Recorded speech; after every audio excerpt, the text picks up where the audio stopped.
Folks in Clearwater County still remembered the winter when Mrs. Whitford carried her two twins beneath her heart.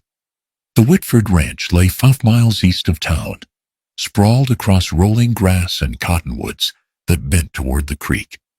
It was a rich man's land, good soil, strong cattle, and a house big enough to throw echoes. Malcolm Whitford had built his fortune over 20 years, one hard bargain and one new fence line at a time. To his neighbors, he was a man carved from stone, steady, shrewd, stubborn as a mule. But inside the walls of that house, fear had begun to grow in him, like rot. The fear started the day a wandering fortune-teller rode into Clearwater. He was an old drifter, with a wool coat frayed at the cuffs and silver rings stacked on his fingers. Nobody paid him much mind at first, just another man, chasing shelter from the cold. Yet Malcolm, who believed signs and omens more than he admitted, asked the old man inside for a cup of hot coffee and a reading, just to humor the wife. The fortune-teller's cloudy eyes fixed on Malcolm, and he spoke in a voice that seemed too calm for the storm gathering outside. "Twins," he murmured, touching the palm he had just read. "Twins will be your undoing. One child brings fortune, the other will carry ruin. The land will sour, and your house will fall." Malcolm laughed at first, thin, forced, but the wrinkle of worry in his brow betrayed him. The old man rode out before dusk, leaving nothing behind but a shaken household and the faint smell of tobacco. Malcolm's wife, Clara, dismissed the superstition as foolish talk. But Malcolm was not a man who let fear go once it clamped its jaws around him. And fear drove him quietly, steadily, toward madness. As Clara's belly swelled through the fall months, Malcolm grew restless. He tightened his grip on the ranch, snapped at his hired hands, barked at his foreman. At night, Clara heard him pacing the hall, muttering to himself about ruined fortunes and omens cast. When December winds pushed ice down from the northern mountains, Clara knew she would soon give birth, and she dreaded the look she saw in her husband's eyes. The night the twins came was bitter cold. Snow piled knee-deep around the porch steps, and the midwife rode through drifts with a lantern bobbing at her side. Inside, the big house breathed heat and worry. Clara labored for hours, gripping the sheets, her skin slick with sweat, though the air carried the sharpness of winter. Malcolm stood near the door, his jaw clenched, his eyes darting like a cornered animal.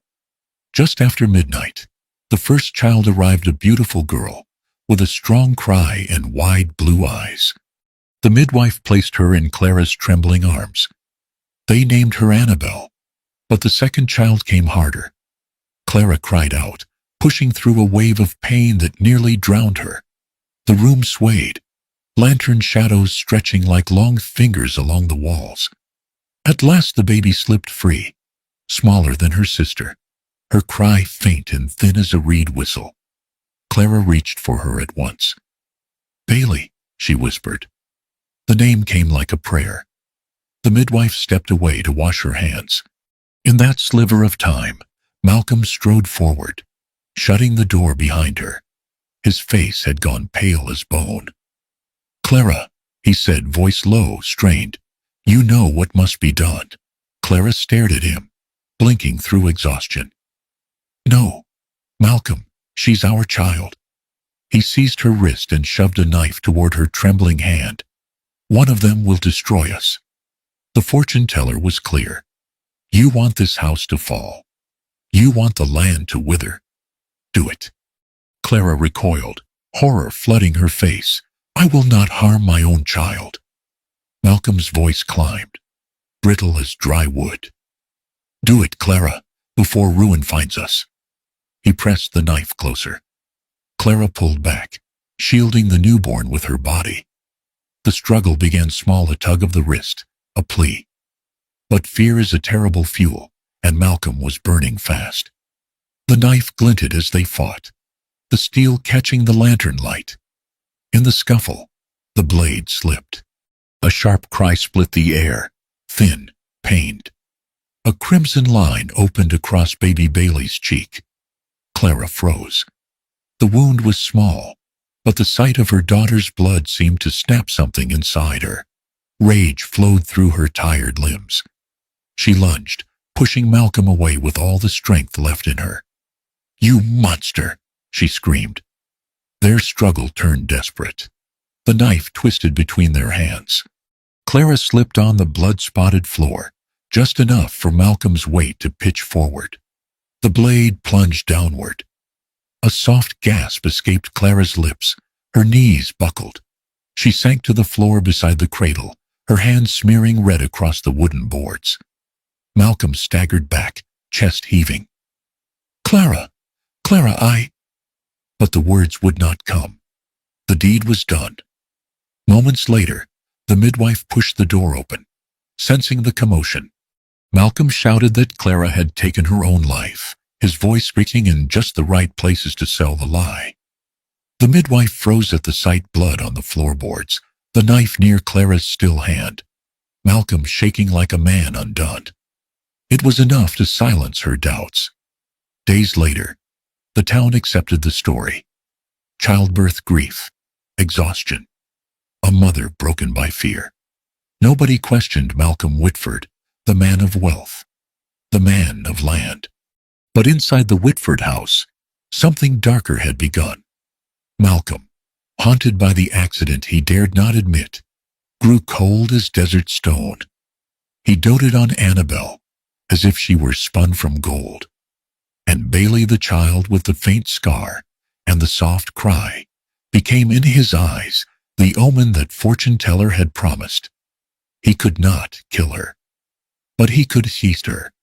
And so Bailey grew up beneath the veil, taught to believe she was born a curse. Out in the barns beneath a sky that stretched wider than sorrow, a tiny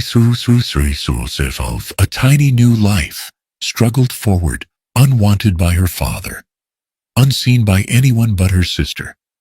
The West was full of orphans of fate. Bailey Whitford did not yet know she was one of them, nor did she know her path would one day cross with a quiet Apache man named Andrew, who carried scars of his own. But destiny in the West moves like dust on the wind, silent, steady, and always toward those who need it most. Spring came slow to Clearwater County, creeping across the plains in pale greens and soft breezes that carried the scent of thawed earth. Snowmelt rolled down from the northern hills, filling the gullies and coaxing new life from brittle stems.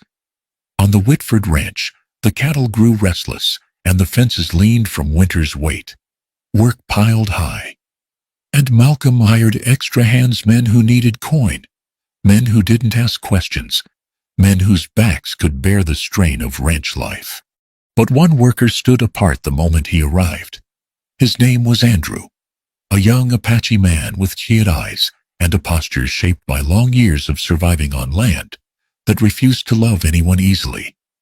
He was not tall, but he carried himself with the steadiness of a man who understood the way winds traveled and how horses breathed. His hair was tied back in a loose knot, and he spoke only when addressed, never in haste, never with fear. Most of the ranch hands regarded him with a mix of suspicion and thinly veiled contempt. Folks in Clearwater weren't kind to natives. They treated Andrew as if he were carved from something lesser, something feral. Yet he took every insult like a man might take a passing storm, standing still, letting it move around him. Andrew had come because he had no choice.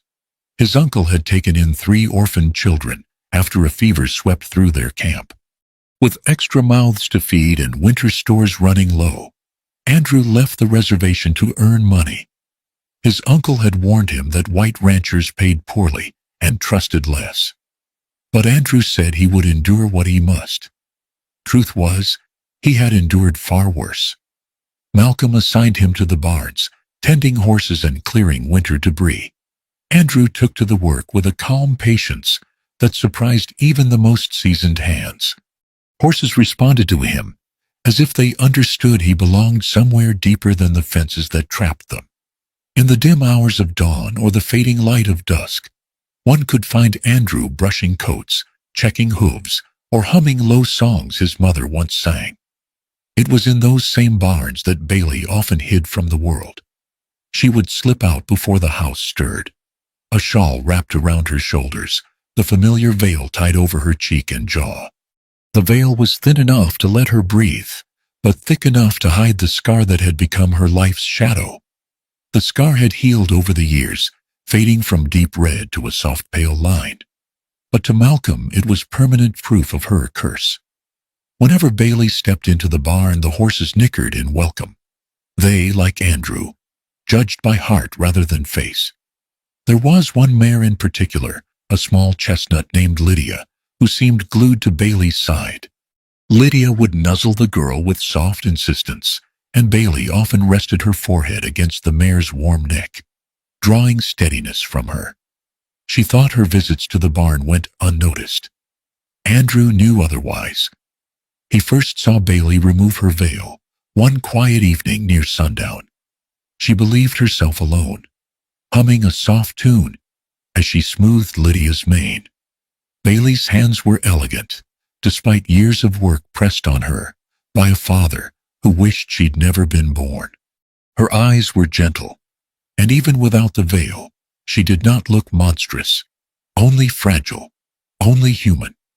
When she turned and caught sight of Andrew in the shadows, her breath stumbled. Her hand flew toward her cheek. Shame flushed her skin. But Andrew, without a word, turned away.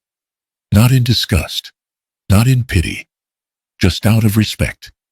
That single gesture lodged somewhere deep inside Bailey, like an ember she hadn't known she needed. From then on, they shared small moments.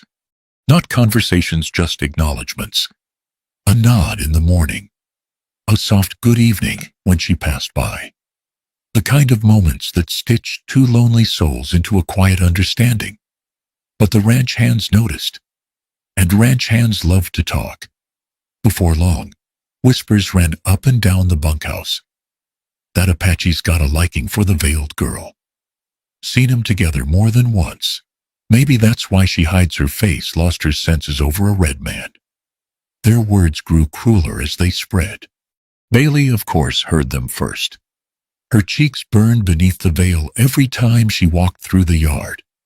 People stared longer, snickered. Pity followed her like a shadow. She began avoiding the porch steps, avoiding the barn when hands were around.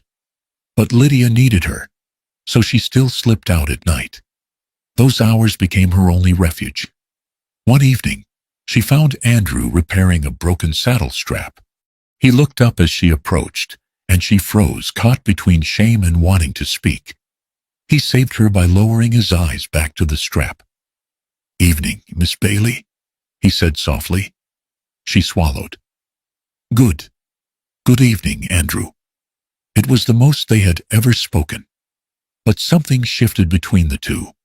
Andrew saw the pain she carried not from a scar, but from a lifetime of being treated as less than whole. And Bailey saw something in him too. A man who bore the weight of lost land, lost people, and prejudice sharpened into days like a whetstone. Two outcasts, standing under the same roof. Bailey began to look forward to those brief exchanges. She found herself glancing toward the barns more often, hoping for a glimpse of him. But each time she felt her heart rise, guilt followed like dust. "He's kind because he's kind to everyone," she told herself. Do not hope for more. Andrew, for his part, kept his distance, not from indifference, but because he understood how dangerous a whisper could become for a woman already carrying the weight of a family's superstition.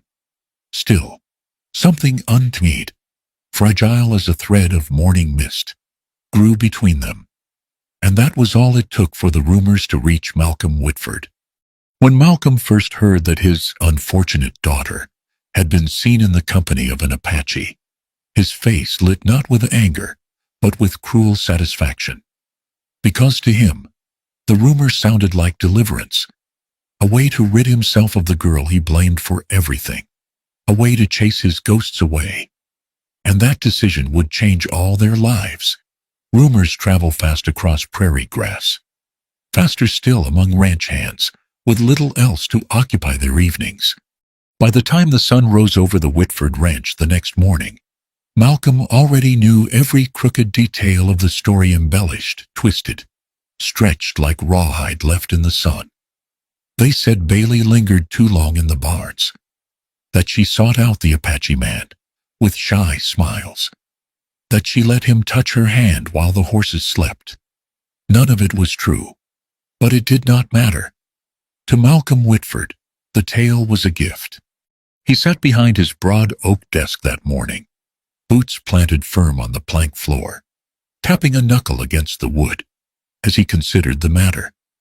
Outside his office window, the yard was waking, men leading horses to pasture, the cook ringing the iron triangle for breakfast, dust rising as the day warmed. But Malcolm saw none of it. His mind was fixed on what he believed to be a perfect opportunity. If Bailey was tainted by rumor, he could be rid of her without guilt. If she was wed to a man of low standing, no respectable soul would question her absence afterward. If trouble befell her in that marriage, well, that was her fate, wasn't it? The thought eased Malcolm's anxiety like whiskey sliding warm into the gut. He summoned Andrew before noon. Andrew arrived at the big house with dust on his boots and the faint smell of saddle oil clinging to his shirt. Two ranch hands nudged one another as he passed, some grinning, some pitying. He ignored them all, knocked once on the doorframe of Malcolm's study, and stepped inside when called. Malcolm did not offer him a seat. He folded his arms, his gaze sharp and cold. "I hear you've been spending time with my daughter." Andrew held steady. "I tend the barn, sir. Your daughter visits the horses." "Don't toy with me." Malcolm's voice cracked like a whip. "Your kind always has a scheme, always looking for a way in through pity or charm. But I'll spare you the lies." Andrew felt no anger, only the familiar sting of a wound long healed, but easily reopened. Malcolm leaned forward. "You will marry Bailey. Today, if needed.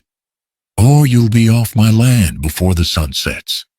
Silence settled heavy as dust. Andrew blinked, slow and calm. He had expected trouble, but not this. "I did not court her," he said quietly. "You don't need to. You only need to take her." Andrew's jaw tightened. Malcolm continued, voice low and triumphant. "You're a nobody boy. A stray. If I let you go, you won't find work within 50 miles. I'll see to that myself." The words carried the weight of truth. White ranchers in Clearwater County spoke to one another, the way old women knit tight, tangled, and impossible to pull apart. If Malcolm blacklisted Andrew, no one would hire him. And without work, his uncle's family would starve before winter. Andrew felt the walls closing like a trap. Malcolm twisted the knife further. "If you marry her, you keep your wages and your bunk. And I don't care what becomes of the girl after." It was then Andrew understood. Malcolm wasn't arranging a marriage. He was discarding his daughter. Andrew studied the man before him, saw the ugliness behind his wealth, the fear clinging to his bones like mold.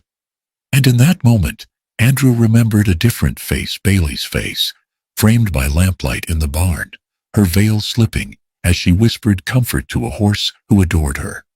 A girl convinced she brought misfortune simply by existing. He thought of her eyes when she believed herself alone. Sad, yes, but something else too. A quiet courage, a stubborn will to keep breathing in a world that didn't want her. When Andrew finally spoke, his voice was level. "If she wants my hand, I'll offer it." Malcolm's brows snapped together. "That isn't what I asked you." "It's the only answer I have." Malcolm scowled, not understanding this kind of refusal. But Andrew had made his choice. Word of the ultimatum spread through the house like lightning on dry brush. Annabelle heard it while drying dishes in the kitchen. She stormed out, apron still tied, and found Andrew walking back toward the barns. Her steps were sharp, her breath high in her chest. "Andrew!" He turned. Annabelle marched straight up to him, eyes blazing with protective fury. "What have you done?" Andrew stood still beneath her fire. "Your father's made an offer. I accept it on one condition." "A marriage isn't an offer, it's a sentence," she cried. "Why would you agree to such a thing? Why would you let him use you like this?" Andrew looked past her shoulder toward the house. "This isn't about what your father wants, it's about your sister." Annabelle shook her head. "Bailey doesn't even know you. You've exchanged what? A handful of words." Andrew's reply came gentle, almost mournful. "I know what it is to be treated as less, to be feared or hidden. I won't let her bear that alone." Annabelle swallowed. The anger in her face softened, replaced by a grief she'd carried for years but never named. "I don't want her hurt," she whispered. "She's been hurt enough." Andrew nodded. "Then let her choose." Annabelle blinked. "Choose? If she says no, I walk away." Annabelle stared at him for a long moment. She had met many men ranchers, ranch hands, drifters passing through town. None spoke like this. None showed Bailey the plain dignity she'd been denied her whole life. Annabelle exhaled slowly. "You're a better man than my father deserves to know." Andrew didn't smile, but something softened in his eyes. That night, Bailey sensed the tension before a single word reached her ears. Annabelle hovered close, anxious as a bird guarding a broken wing. Malcolm stalked through the halls with the stiff posture of a man who believed he'd secured victory. And Andrew waited in the barns, hands tucked in his pockets, gazing at the horses for comfort, while the wind whispered across the rafters. None of them knew yet that the decision made that day would unravel truths buried for nearly 2 decades. For now, all that mattered was this. Malcolm had set the stage for a cruel and calculated marriage. Andrew had given Bailey the right to choose. And Bailey's life until now, confined to whispers, shadows, and silk veils, was about to change forever. The night settled over the Whitford ranch like a heavy quilt, thick with unease. Lanterns glowed behind the windows of the big house, shadows shifting inside, as the sisters spoke behind closed doors. Down in the barns, Andrew moved quietly among the horses, brushing their coats, checking the latches twice, though he'd checked them a dozen times already. He couldn't calm his own unsettled thoughts, so he tried to soothe the animals instead. Bailey had not yet been told of Malcolm's ultimatum. She would hear it soon. Andrew felt the weight of that truth pressing against his ribs. He didn't regret agreeing to the arrangement. Not exactly, but he regretted that she'd been thrust into this storm with no say. He had promised Annabelle she could choose. Now he feared, more than anything, what that choice might be. Inside the house, Annabelle paced the small parlor, where Bailey often read by lamplight. The walls were lined with family portraits, paintings in which Malcolm's features were stern. Clara's eyes were kind, and 2 empty spaces remained where the twins should have been painted together. But Clara had died before the girls were old enough for portraits, and Malcolm refused to hang a likeness of Bailey at all.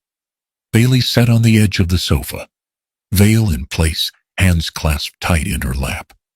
She felt her sister's tension before Annabelle spoke. "Bailey, I need you to listen." The tone made Bailey stiffen. "Is it father?" Annabelle took a breath. "He's decided to marry you off." The words cut deeper than expected. Bailey blinked, her voice thin. "Marry me? To whom?" Annabelle hesitated. Bailey felt the hesitation like a cold drift. "To Andrew." The room seemed to tilt. Bailey's pulse thudded in her ears. Andrew, the Apache man with the steady gaze and the careful hands. The man who never mocked her, never stared too long, never treated her like a burden. If her forefather had chosen any other ranch hand, Bailey might have accepted the humiliation as she'd accepted everything else. But Andrew, that changed things. Why? She whispered. Annabelle's jaw tightened. Because rumors started. Lies, and father seized them as an excuse to push you out. Bailey's breath trembled. Her father's hatred was nothing new, but it still burned like acid every time it touched her. He wants me gone, she murmured. He wants you disposed of, Annabelle corrected, voice breaking with anger. He thinks Andrew will take you far away, or that something unfortunate might happen. Bailey lowered her gaze. She had lived long enough under Malcolm's roof to understand the unspoken words. Her father wasn't planning a future for her. He was planning an erasure. Annabelle knelt beside her, gripping her hands. But listen to me. Andrew isn't like the others. When father forced the proposal on him, he said, her voice softened. He said you should choose. Only you. Bailey's throat tightened as she searched her sister's face for deception. There was none. He said that? Every word. Something warm flickered beneath Bailey's ribs, something she'd felt only in the quiet of the barn when Andrew nodded to her in passing. But just as quickly, fear smothered it. Annabelle, she whispered, I cannot marry him. I can barely speak to him. Annabelle squeezed her hands. Then tell him that. He'll accept it. But he deserves to hear it from you. Bailey nodded faintly. After a long pause, she rose. Take me to him. The moon hung low over the barns, round and pale as a coin. Andrew stood outside the double doors, arms folded, looking up at the sky as if searching for answers written in starlight. When he heard footsteps, he turned. Annabelle approached first. Bailey followed, her steps slow, but determined. Andrew straightened immediately, removing his hat in respect. Miss Annabelle. Then with gentler reverence, Miss Bailey. Bailey swallowed, her voice barely audible. Andrew, may we speak alone? Annabelle nodded and stepped back, though her worried eyes never quite left them. Andrew led Bailey into the barn where lantern light cast long shadows across the stalls. Lydia nickered softly in greeting, sensing Bailey's distress. Bailey stood near the mare, fingers brushing the wooden railing. My sister told me what father demanded. Andrew nodded once. I will not lie to you.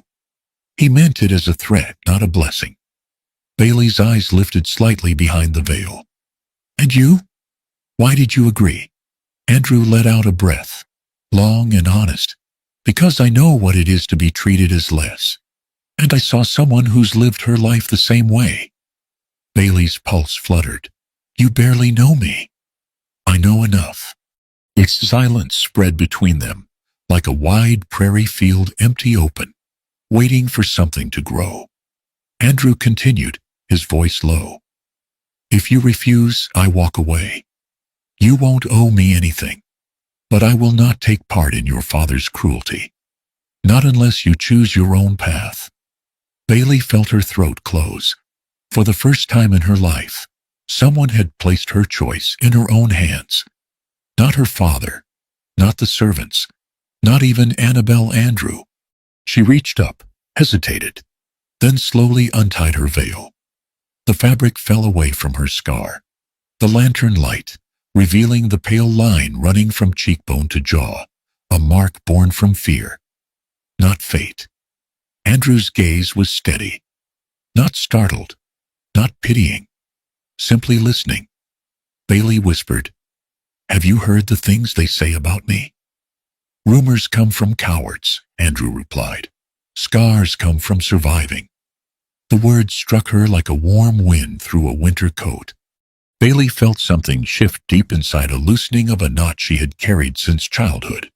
But before she could speak again, a noise scraped along the far side of the barn.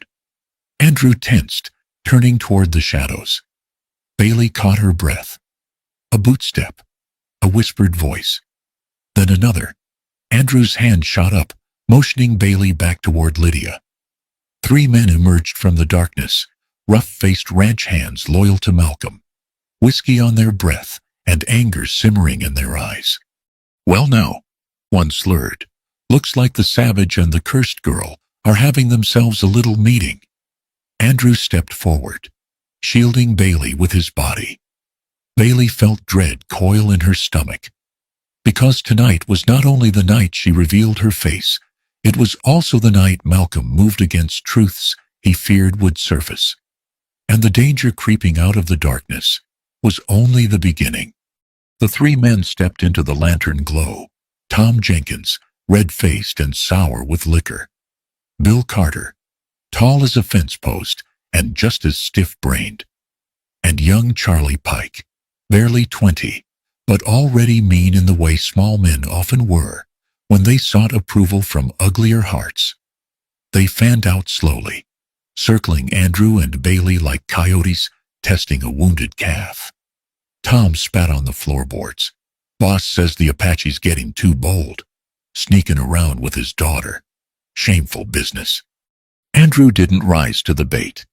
He simply shifted his stance, placing himself solidly between Bailey and the intruders. "This isn't about her," Andrew said calmly. "Leave now, and there'll be no trouble." Tom laughed, a sound like a rusty hinge. "Oh, there's trouble, all right. Mr. Whitford don't like men poking at his secrets. Wants you gone before you open that mouth of yours." Bailey felt the air around her tighten like a noose. Malcolm wasn't just trying to force her into marriage. He was trying to silence the one man who'd overheard the truth. Bill Carter cracked his knuckles. "Boss said to make sure the Apache don't see sunrise." Charlie Pike nodded, face pale beneath bravado. "Just business. Nothing personal." Andrew's jaw set. "What your boss wants doesn't matter to me." The first man lunged. Andrew moved faster than Bailey had ever seen. Years of surviving raids, of running from cavalry patrols, of hunting in the mountains. Those instincts rose like a storm. Tom swung wildly. Andrew ducked, drove his fist into Tom's ribs. The man wheezed and crumpled. Bill rushed next, grabbing a pitchfork from the wall. Andrew kicked the handle, knocking it free, and they collided in a tangle of fists and dust. Charlie hesitated. His eyes darted between Bailey and the chaos. Bailey stepped back toward Lydia, heart pounding. She knew Andrew could hold his own. He fought with purpose, not fury, but two men were still too many. And there was something else, a crack in the boards behind her. A secret rehearsed by fear. Bailey grabbed the lantern from the wall and held it high. "Stop!" she cried. The word trembled, but did not break. The men turned toward her. Her veil was gone. Her scar was visible. Charlie breathed out sharply, not in disgust, just in surprise. He wasn't expecting the girl under the rumor. "Leave him," Bailey said. Her voice tightened. "Father sent you. I know it. But you'll not touch him again." Tom, coughing on the floor, laughed weakly. "Girl, you ain't in any place to tell us." But then Annabelle burst through the barn doors, breathless, eyes wide. "Bailey! Andrew!" She looked from Tom to Bill to Charlie, then back at her sister. "We need to leave, now." Bailey's pulse jolted. "What happened?" Annabelle grabbed Bailey's arm. "Father's in a rage. He knows someone overheard the truth. He's trying to set this whole ranch against Andrew, and if he can't kill him with hands, he'll do it with lies." Andrew stood, chest heaving, but calmness returning to his eyes. "Then we take the truth to those who can't ignore it." Annabelle nodded. "I've already sent word. The pastor will come. Sheriff too. They'll be here at first light. They think Father is forcing a marriage your sister didn't choose." Bailey swallowed hard. So the moment was coming. The moment she had spent her life avoiding. To stand in daylight. To speak aloud. To be seen. The night crept on for hours that felt like years. Andrew tied up the three ranch hands in the tack room, using the same rope they'd meant to use on him. Bailey and Annabelle prepared the parlor, gathering what little evidence they had. Clara's journal pages, the blood-marked handkerchief the midwife had secretly tucked away, and given to Annabel years later. And the old knife the house's elder servant had finally surrendered when confronted by Bailey's steady insistence. By dawn, half the household knew something was wrong. Doors cracked open. Whispers flowed like creek water.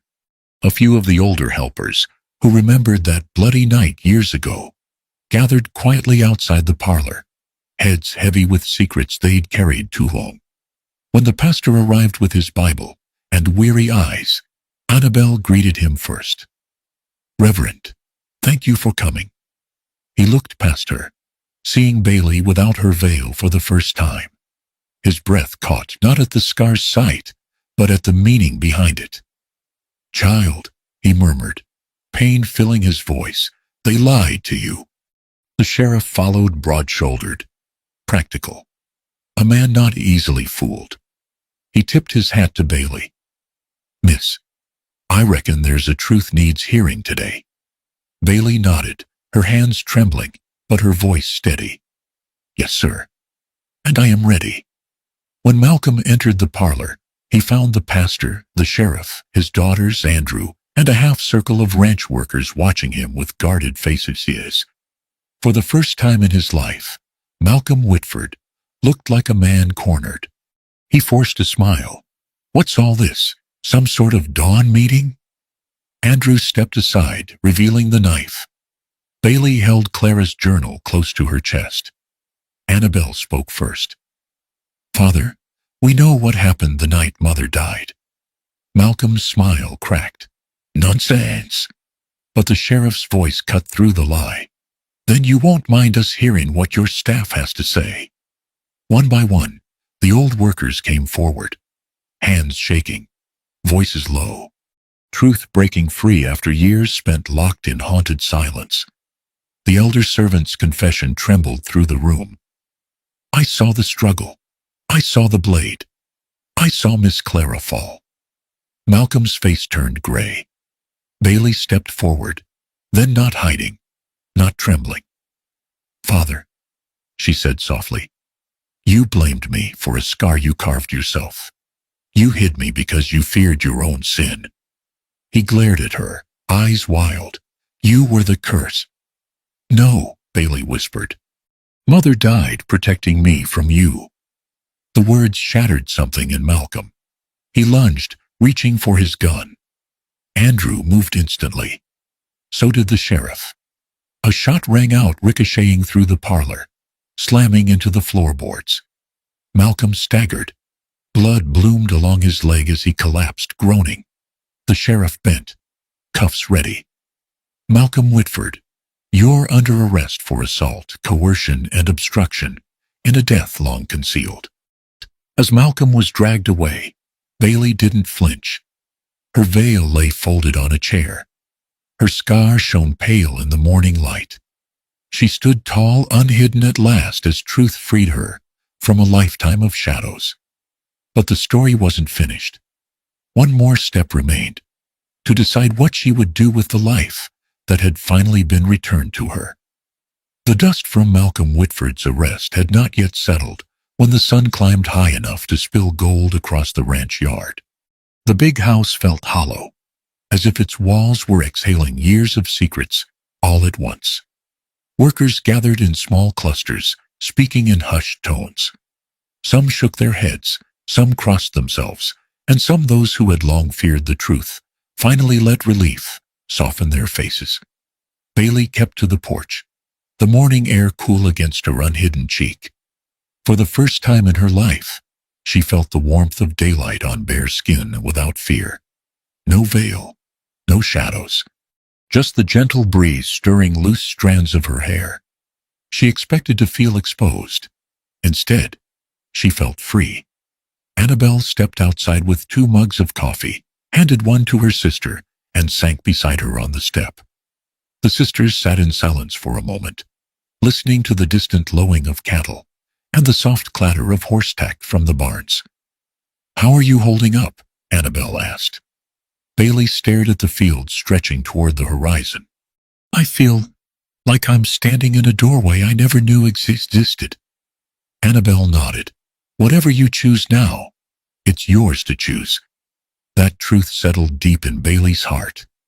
Her life, once dictated by fear, superstition, and cruelty, suddenly belonged to her. It was too big a realization to grasp all at once. Andrew approached then, slow and respectful. He paused a few yards away, waiting for permission to draw closer. Bailey lifted her gaze and nodded gently. He stepped onto the porch, hat in hand. "Miss Bailey," he said softly, "I came to see how you fared." Her lips curved with a fragile, uncertain smile. "I'm better than I thought I'd be." Annabelle rose, her eyes warm but protective. "I'll give you two a moment." She squeezed Bailey's shoulder before turning toward the house. Bailey and Andrew sat together in the quiet of early morning. "You were brave in there," Andrew said. "No," Bailey answered. "I was tired of being afraid." She turned to look at him fully. "You gave me the first choice I've ever had, and now I have another."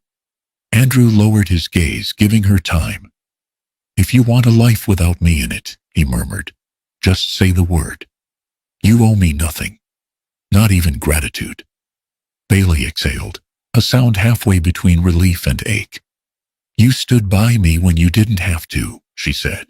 "You spoke to me like someone worth speaking to. You never looked at my scar as a curse." She reached up, touching the pale line along her cheek. "You were the first person not to see it as a mark of shame." Andrew looked up then, and in his eyes she saw the same quiet strength she'd clung to in the chaos of the last few days. "Bailey," he said, voice steady, "I can promise honesty and patience and a life without hiding, but I won't promise what isn't mine to decide." Her breath tightened. "And what's that?" "Love," he answered softly. "Not until you want it freely." Bailey felt her throat close, not in pain, but in something tender, something so new it frightened her almost as much as it thrilled her. "Walk with me," she whispered. They left the porch and crossed the yard. The grass was still wet with morning dew, sparkling like tiny glass beads scattered along the earth. They walked all the way to the far fence line, where the land dipped gently toward the creek. Bailey stopped. "I don't want to live in that house anymore," she said, glancing back at the tall silhouette of the Whitford home. "It was never home to me, not really." Andrew followed her gaze. "Where do you want to go?" Bailey swept her eyes across the rolling land, the hills, the trees, the distant shimmer of the water. "Someplace I can breathe, someplace quiet, someplace where I'm not the cursed daughter of Malcolm Whitford." Andrew nodded. "There's land south of here," he said. "Close to the reservation, close to the river. It's good land, peaceful." Bailey's fingers curled lightly at her sides. "Would you take me there?" Andrew hesitated only long enough to make sure she meant it. "Yes," he said, "but only if you walk beside me, not behind." A soft laugh caught in Bailey's throat. "I'd like that." It took weeks to put affairs in order. Malcolm, now awaiting trial, had no claim left to the ranch. Annabelle became the legal heir. Without hesitation, she sold off the property, paid fair wages to every ranch hand who had suffered under Malcolm's rule, and passed a portion of the land back to the local Apache families whose ground had been taken decades earlier. When the day came for Bailey to leave, Annabelle hugged her long and hard. "Write to me," she said. Bailey smiled. "Every week." Andrew loaded the wagon, then offered his hand to Bailey. She took it, without fear. The journey south was gentle, slow, healing. And when they finally found the small valley Andrew had spoken of, where the creek whispered against the pebbles and the cottonwoods leaned like old friends, Bailey felt her chest lift with something like wonder. "This is it," she said. "Home," Andrew agreed. Together they built a modest cabin, wood plank by wood plank. Bailey learned the names of prairie herbs, and Andrew learned the cadence of her laughter. The veil remained folded in a small cedar box beneath her bed, unmutched. Some evenings, Annabelle rode down from Clearwater to visit. She always found Bailey by the water's edge, Andrew a few steps away, their lives woven together like threads of the same cloth. On one such evening, as the sun dipped behind the hills, Bailey turned to her sister. "I used to think I was born from a curse," she said quietly. Annabelle brushed a strand of hair behind Bailey's ear and whispered, "No, you were born from mother's courage, and you lived because you were meant to stay." Bailey's eyes softened. "I think," she said, glancing toward Andrew, "I've finally found the life she wanted for me." And as dusk wrapped the valley in warm purple light, the river whispering its endless song, Bailey understood at last. She was not the ruthless in anyone's prophecy. She was the beginning of her own.